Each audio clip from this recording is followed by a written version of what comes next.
여러분, 지금 여러분의 머릿속에 있는 고대 중국인의 모습을 한번 떠올려 보시겠습니까? 아마도 우리가 사극이나 영화에서 자주 보았던 좁고 기다란 눈매의 수염을 기르고 한복과 비슷한 옷을 입은 사람들의 모습일 겁니다. 우리는 학교에서 배웠습니다.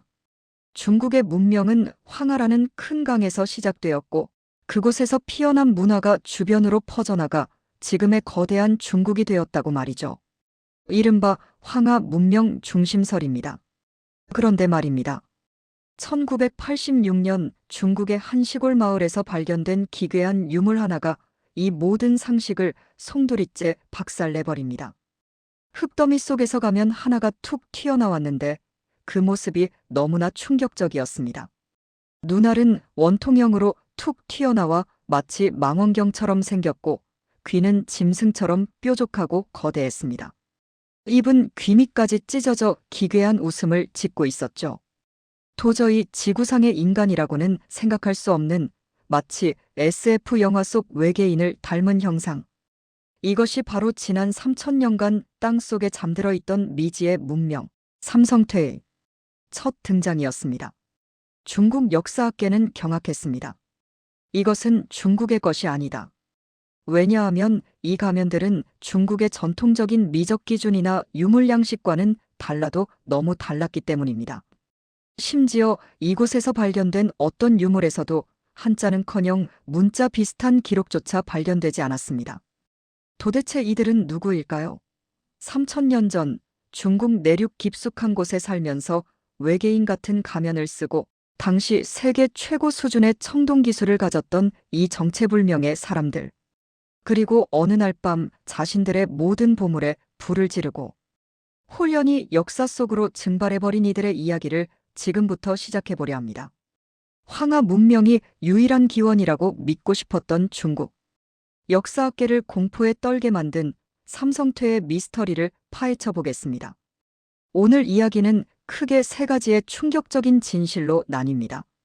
첫 번째는 이들의 외모에 숨겨진 비밀, 두 번째는 시대를 초월한 오파 취급 기술력, 그리고 마지막은 이 문명에 소름 끼치는 최후입니다. 먼저 첫 번째 미스터리. 그들이 남긴 가면 속 얼굴의 정체입니다. 삼성퇴 유적에서 가장 많이 발견된 것은 바로 청동으로 만든 거대한 가면과 인물상들입니다. 그런데 이 얼굴들 아무리 뜯어봐도 동양인의 얼굴이 아닙니다. 콧대는 서양인보다 높고 굵으며 턱은 각이 쳐 있고 눈은 부리부리합니다. 가장 충격적인 것은 청동종목 가면이라 불리는 유물입니다. 눈동자가 가면 밖으로 무려 16cm나 돌출되어 있습니다. 마치 원통형 렌즈를 끼고 있는 것 같기도 하고 달팽이의 눈처럼 튀어나온 모습이죠. 여러분, 인류 역사상 어떤 부족이 인간의 눈을 이렇게 묘사합니까? 중국의 고서, 산해경이나 다른 신화 어디를 봐도 이런 괴물을 숭배했다는 기록은 흔치 않습니다. 학자들은 여기서 한 가지 전설을 떠올립니다. 바로 고대 총나라의 시조라고 불리는 잠총이라는 인물입니다. 전설에 따르면 잠총은 눈이 튀어나온 모습을 하고 있었다고 합니다. 그동안 그저 황당한 옛날 이야기 혹은 신화 속 괴물 정도로 취급받던 이 전설이 삼성퇴의 가면이 발견되면서 소름 끼치는 역사적 사실로 바뀌어 버린 겁니다. 그렇다면 이 튀어나온 눈은 무엇을 의미할까요? 어떤 학자들은 이것이 망원경을 형상화한 것이라고 주장합니다. 고대인들이 천체를 관측하던 도구와 눈을 일체화시켜 표현했다는 것이죠. 또 다른 주장은 더욱 흥미롭습니다. 이들이 숭배했던 대상이 혹은 이들의 조상이 정말로 일반적인 인류와는 다른 외형을 가진 존재, 즉 서역에서 건너온 이방인이거나 우리가 상상하는 그 이상의 존재였을 가능성을 제기합니다. 실제로 삼성퇴 유적에서는 수천 개의 조개 껍데기, 즉 자암패가 발견되었습니다.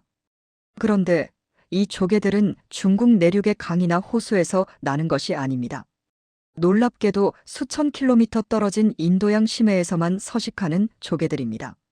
3000년 전 비행기도 기차도 없던 그 시절에 험준하기로 소문난 쓰촨성 분지에 어떻게 인도양의 조개가 산더미처럼 쌓여 있었을까요? 이것은 삼성태 문명이 고립된 산골 마을이 아니라 서아시아, 인도, 그리고 저 멀리 지중해 문명과도 연결되어 있었던 국제적인 코스모폴리탄이었음을 시사합니다. 가면의 높은 코와 짙은 이목구비는 어쩌면 이들이 서역에서 건너온 이방인 집단이었음을 보여주는 강력한 증거일지도 모릅니다. 중국의 역사라고 굳게 믿고 팠는데 땅속에서 서양인의 얼굴을 한 유물이 쏟아져 나왔으니 중국 학계의 당혹감이 얼마나 컸을지 짐작이 가십니까? 이제 두 번째 미스터리로 넘어가 보겠습니다. 바로 설명이 불가능한 그들의 초월적 기술력입니다. 삼성태 박물관에 들어선 사람들을 압도하는 유물이 하나 있습니다. 바로 높이 4m에 달하는 거대한 청동신수, 즉 청동나무입니다. 여러분, 청동은 구리와 주석을 섞어 만듭니다. 녹는 점이 1000도가 넘습니다. 현대의 재련소에서도 4m짜리 구조물을 한 번에 주조하는 것은 결코 쉬운 일이 아닙니다. 그런데 3000년 전 고대인들이 용접 기술도 없던 그 시대에 이 거대한 나무를 만들어냈습니다. 나무에는 9개의 가지가 뻗어 있고 가지마다 정교하게 조각된 새들이 앉아 있으며 나무 기둥을 타고 내려오는 용의 모습까지 완벽하게 구현되어 있습니다. 무게만 해도 수백 킬로그램에 달합니다. 도대체 이런 거대한 구조물을 어떻게 균형을 잡아 세웠으며 어떻게 그 시대에 이런 정밀한 주조가 가능했을까요? 이뿐만이 아닙니다. 마치 자동차의 핸들처럼 생긴 태양형기라는 유물도 발견되었습니다.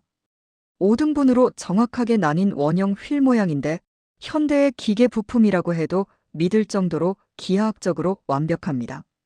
당시 황하 문명의 청동기들은 주로 술잔이나 제사 그릇 같은 단순한 형태였습니다.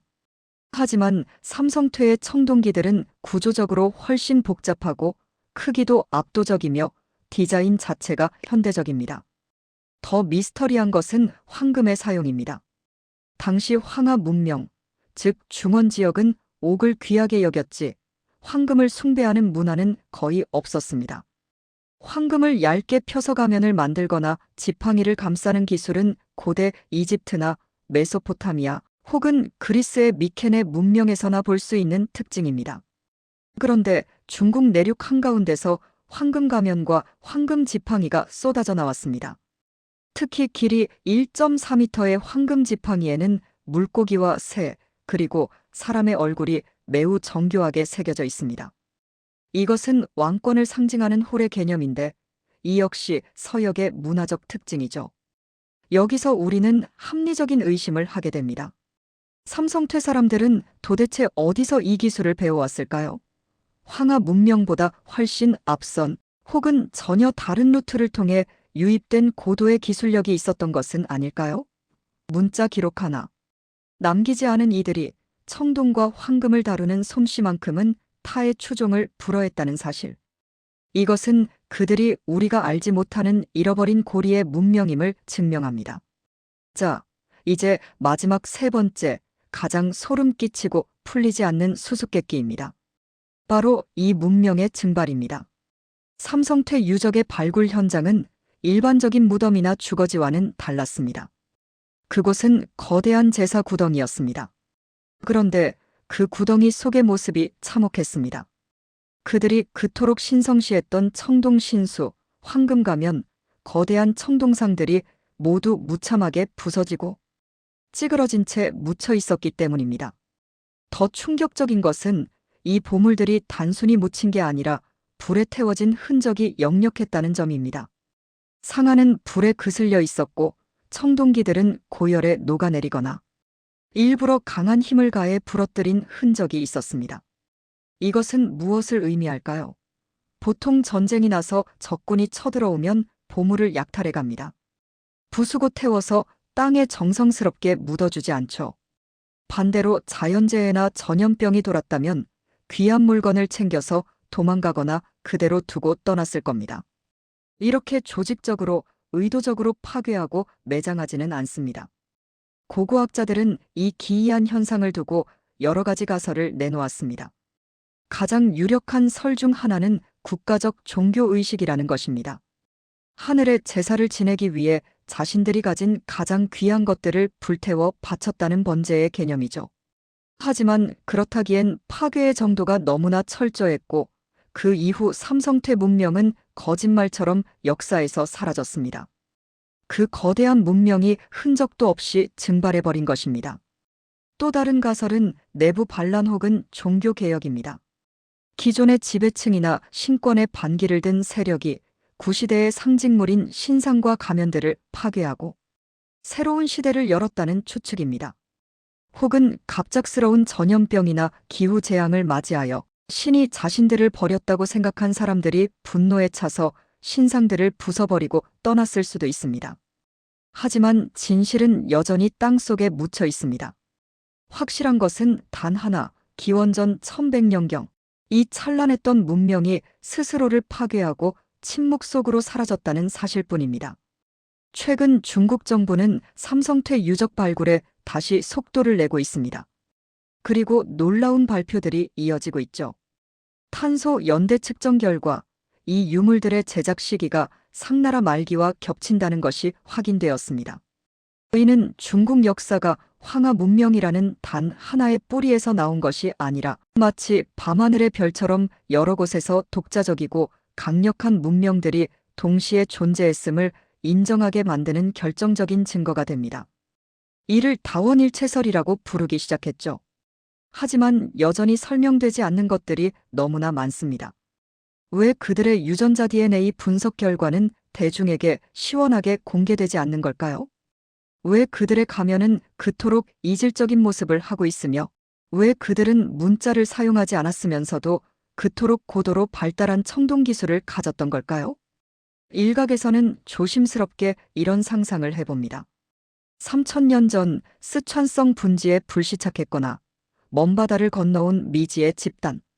그들은 자신들의 고향을 그리워하며 하늘을 바라보는 거대한 눈을 가진 가면을 만들었고 하늘과 교신하기 위해 거대한 청동나무를 세웠던 것은 아닐까요? 그리고 임무가 끝난 어느 날 모든 증거를 불태우고 어디론가 떠나버린 것은 아닐까요? 물론 이것은 상상일 뿐입니다. 하지만 박물관 유리관 너머 툭 튀어나온 눈으로 우리를 빤히 쳐다보는 저 청동 가면을 보고 있으면 등골이 서늘해지는 기분을 지울 수가 없습니다. 저 눈은 3000년 전의 과거를 보고 있는 걸까요? 아니면 우리조차 알지 못하는 우주의 저편을 응시하고 있는 걸까요? 삼성태의 발견은 우리에게 말해줍니다. 우리가 알고 있는 역사는 퍼즐의 아주 작은 조각에 불과하다고 말이죠. 땅 밑에는 아직 우리가 상상조차 하지 못한 수많은 이야기와 진실이 잠들어 있습니다. 어쩌면 인류의 기원 혹은 문명의 시작에 대한 교과서를 다시 써야 할 날이 올지도 모릅니다. 지금까지 중국 역사상 가장 미스터리하고 가장 이질적이며 여전히 풀리지 않는 수수께끼 삼성태 문명의 진실에 대해 이야기 나눠봤습니다. 여러분의 생각은 어떠신가요? 저 가면의 주인공들은 과연 누구였을까요? 그리고 그들은 왜 모든 것을 불태우고 사라져야만 했을까요? 댓글로 여러분의 흥미로운 추리를 남겨주세요. 오늘 영상이 흥미로우셨다면 구독과 좋아요 부탁드립니다. 더 놀라운 미스터리로 찾아오겠습니다. 감사합니다.